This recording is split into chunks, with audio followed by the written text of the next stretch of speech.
Is this a place where I want to go and work and serve God? Serving in the local church, working in the local church. You know, we have a room at the back of our church. Well, now it's actually off to the side, but it's a room that has like a refrigerator. You know, most churches have some kind of a kitchen or some kind of a place with refrigerators or table. You know, at our church, I call it the break room. And the reason I call it the break room is because I consider the church a place of business, a place of work, a place where people are doing work, and they go in there to take a break from the work that they're doing. It's like a job. You know, they go and they win souls and preach and serve and roll up their sleeves and get involved. It's not a place where you go like a theater and just sit down and enjoy the show and then walk out. No. It's a place of work. But lovers of their own selves don't understand that. They just want to come and have their itching ears tingled. They want the sermon to feed them, and they just want to feed and feed and feed when they need to get out there and work for the Lord. That's why we have a break room at our church.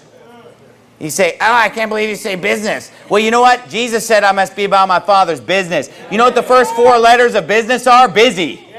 Busy. And only communists and hippies don't like the word business. Now look what the Bible says here in 2 Timothy chapter 3, verse 1. It says, this know also that in the last days perilous times shall come, for men shall be lovers of their own selves. Why? Because those are dangerous people. People who just only love and care about themselves. They'll kill you for $20. They'll murder their own child. I mean, a person who is just absorbed in loving themselves is going to create a dangerous environment for others. They're going to grow up and be a criminal.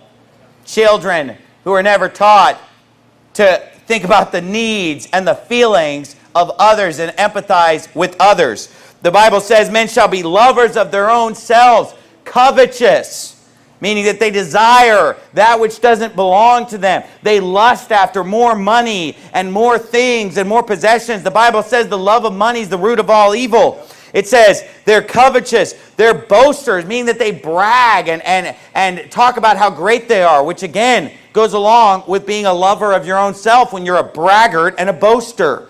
Proud. Again, that goes right hand in hand. Blasphemers, disobedient to parents, unthankful, unholy. These are the type of things that we're seeing abound in our culture in America today. People are disobedient to their parents. They're blasphemous. They're boasters. They're proud. They blow off their mouth against God and against the Bible and against His anointed. And they have no fear of God today.